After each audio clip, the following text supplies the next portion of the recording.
Written and directed by Frank Darabont, The Mist was a 2007 American cosmic horror film that soon gained a reputation as one of the most classic Lovecraftian tales of all time. The film was based on Stephen King's 1980 novella by the same name, and it starred Thomas Jane, Marcia Gay Harden, Andre Braugher, Laurie Holden, and Toby Jones in the leading roles. It follows a group of people in a small town in Maine who find themselves trapped in a supermarket as a strange mist envelops the town and soon releases several terrorizing Lovecraftian creatures. The film is best known for its shocking ending, as these characters deal with the consequences of their choices, try to remain hopeful, and eventually learn to embrace their sad fate. Today, we'll explore The Mist and especially focus on its original ending and tell you everything about it. But before we go into our explanation, we have a very small request. If you like our content, please support us by subscribing to our channel. This is a small click for you, but for us it means a lot. Thank you. Let's begin.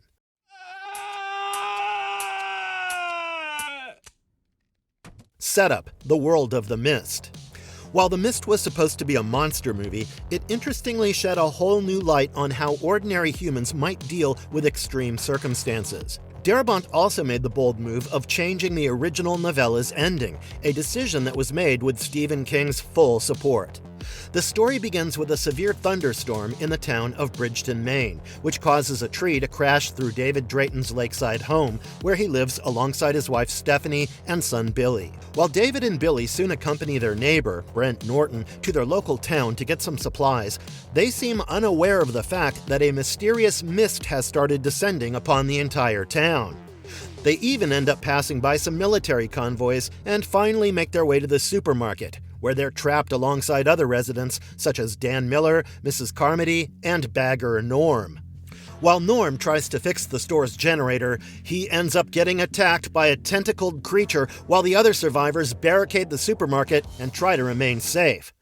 However, some of them have different ideas, and Brent decides to venture out into the mist with some other residents while Mrs. Carmody declares that this is a divine punishment.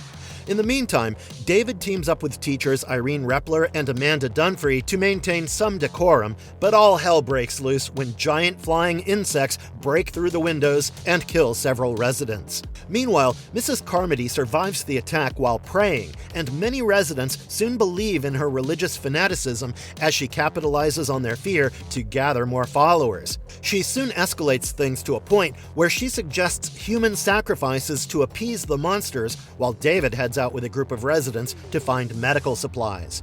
They fail to make their way to the pharmacy as they get cornered by spider-like monsters, while Mrs. Carmody singles out a soldier named Jessup for their sacrifice. Meanwhile, Jessup reveals that the mist was a side effect of a military experiment to search for other worlds that had gone wrong. But he was soon subdued and thrown outside the supermarket. As one of the monsters immediately killed him, Mrs. Carmody's cult only grew stronger, and she soon started demanding that David's son Billy should be sacrificed next. Finally, the store's assistant manager, Ollie, decides that they need to take Mrs. Carmody out of the equation, and he shoots her and gives David enough time to escape with his son and other residents, namely Amanda, Dan, and Irene. While Ollie is killed by one of the monsters, the others take his gun and drive to David's house, where they see his wife's dead body. With no hope for her revival, they continue driving through the mist, witnessing large-scale destruction and deadly creatures before finally running out of gas. The film kicks off on quite an unsettling note, and the characters themselves have no idea what's going on, at least until halfway through the movie. Additionally, David and Billy are quite far from Stephanie at this point, when the soldiers trapped in the supermarket finally clarify the reasons behind the mist. Unfortunately, two of the soldiers claim their own lives when they witness several deaths, while Jessup, the third soldier, reveals that the mist was the fault of the government. He explains that the US government was trying to discover other realities when they accidentally opened a portal through which these entities made their way to Earth. Moreover, they failed to close this door, and military personnel also had no choice but to abandon their bases as these creatures started roaming freely. In such a tense situation, some characters turn to religious fanaticism and even go as far as to suggest sacrificing others to please the monsters, while others try to remain level-headed and help others. David is a prime example of the latter, as he gathers residents and encourages them to find medical supplies with him, while Mrs. Carmody convinces the others that God's wrath is upon them. We gotta go. Come on. They're lost. The final escape and the group's fate. When David, Billy, Amanda, Dan, and Irene pass by David's house and discover that Stephanie is dead, they drive endlessly in the hopes of leaving the mist behind.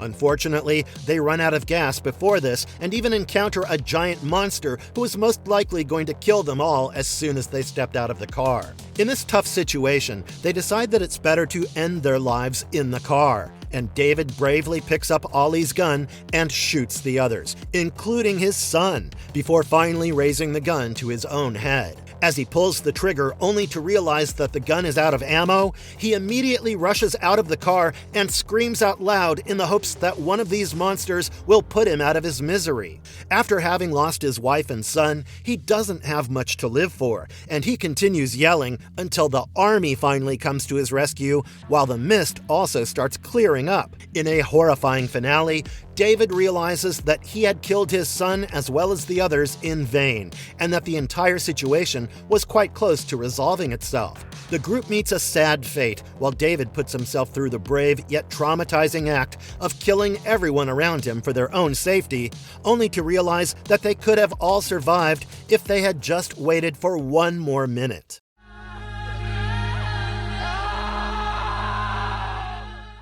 The Mercy Killings, David's agonizing choice.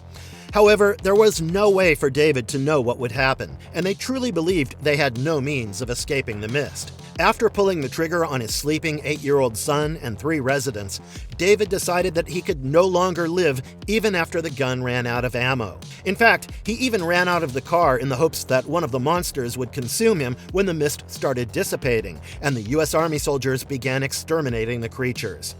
To make matters worse, David saw an army of survivors, including many residents from the supermarket, and he immediately fell to his knees when he realized that they were merely minutes away from being saved. Even though David believed he was doing the right thing by taking matters into his own hands instead of praying and sacrificing people at the supermarket, the film's ending leaves him in utter horror over his actions. He had made several difficult decisions to ensure they didn't end up falling victim to the monsters or die a horribly painful death, unaware of the fact that the entire situation would pass in no time. Even though the scene takes place off-camera, it defines the movie and becomes one of the most devastating and conflicting scenes in the genre as David comes to terms with his actions. Since they would have technically survived if David hadn't killed them, some discussions even go so far as to label him a murderer, even if that might be a bit extreme. At the end of the day, this scene does highlight the human tendency to panic and make startling decisions in the face of fear, as seen in David's actions, as he believes that their only options are to die on their own or be brutally killed by otherworldly entities. However, he soon finds himself in agony as he comes to terms with the fact that his actions are in vain.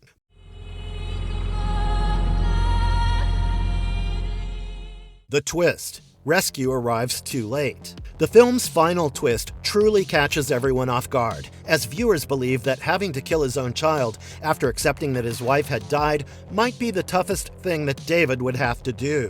However, this seems to be far from the ending, as the U.S. Army arrives mere moments after he kills the other 4 survivors in the car. The soldiers are killing the surviving creatures and save David's life, making the end even more devastating than if he had just died with the others. While the novel ends with David and his friends driving away from the mist, Darabont wanted a more definitive ending to the film. Moreover, he wanted the ending to stay with the viewers and leave them in utter shock and horror even after the credits rolled. And it performed so well that even Stephen King agreed that it was a better ending than the novel. Of course, this doesn't mean that the ending worked just because of the shock factor, but rather because it embodied the essence of King's original version. The ending is a classic study of how human society breaks down in moments of chaos and uncertainty, a theme explored throughout the film. From the initial conflicts, as the residents are trapped in the supermarket, the film explores how humans fight external forces and deal with internal conflicts. While David does his best to rise above petty grievances and escape with his allies without resorting to violence, we see his determination to make it out alive and see another day with his family. Moreover, he finds a sense of community with Amanda, Dan, and Irene, and their compassion and ability to reason helps them retain a sense of hope even in these dire conditions. In this way, the film also highlights the human tendency to stick together and find common ground even in the most desperate situations, which remains a fairly common horror storytelling trope. However, the film establishes a strong sense of security and community, only to sweep the rug from under their feet at the last minute as their fate eventually boils down to committing suicide.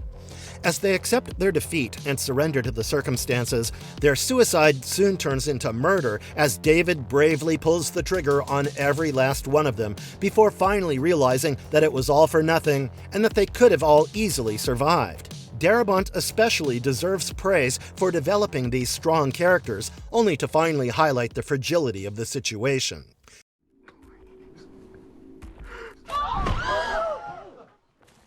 Comparison: movie versus book ending. While the movie ends on a grim note, the novella ends on a similar note, where David escapes with his son and 2 others. As they drive away from the mist, it's implied that David's wife had died in the entire incident while they finally make their way to a Howard Johnson hotel near the state border. King's intentions behind the ambiguous ending were to give the readers some hope that they might just survive and make it out alive. Moreover, their survival is hinted at in moments where David whispers words such as Hartford and hope to his son while kissing him goodnight, and it's evident that they might find some salvation in Hartford, Connecticut. The novella's ending seems to be filled with hope, in contrast to the horrifying twist of ends that conclude Darabont's film, but these changes were greatly supported by Stephen King. Darabont firmly believed that they needed to change the screenplay to evoke a better reaction from the audience, and he wanted a dark ending that did not suggest any chance for hope or survival. In fact, he even went as far as to lead the audience into believing that one of the monsters might kill David when he stepped out of the car, before finally revealing that the U.S. Army had got the situation under control. Interestingly, one of the darker theories surrounding this movie suggested that Mrs. Carmody was right all along, and David's grave actions, such as sacrificing his son, were the reason why the mist receded after all. To add fuel to this theory, Mrs. Carmody had even suggested sacrificing Billy earlier in the supermarket, and the mist did recede minutes after his death. Of course, this is just one of many theories, and it can be easily debated, but there's no denying that it puts an interesting spin on things.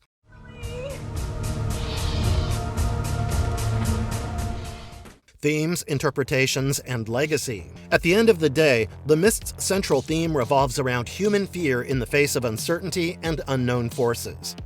While the monsters prove themselves to be capable of dismembering, maiming, and even feeding on humans, David and the others scramble to save themselves from the same fate, while some other groups turn to religion or even sacrificial rituals to keep themselves alive.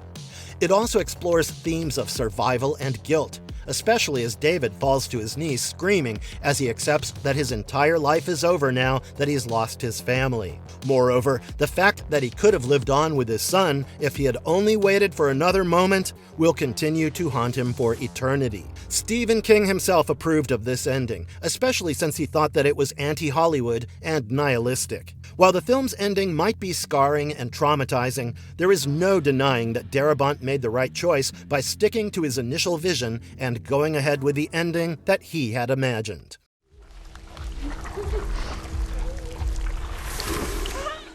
Marvelous verdict. And with that, we have explored The Mist's spine-chilling ending as David not only steps up to kill everyone around him, but soon realizes that all of his actions were in vain. This film remains one of the most discussed cosmic horror tales, and the ending especially left viewers in a state of utter shock as they witnessed the protagonist come to terms with the fact that he had lost everyone around him for nothing. While we were quite horror-struck by the events of the film ourselves, we hope you enjoyed exploring it with us, and we'd love to hear your thoughts in the comments below. And if you liked our content, don't forget to leave a like and subscribe to us if you haven't already. Have a good one and be safe. Thanks, everyone.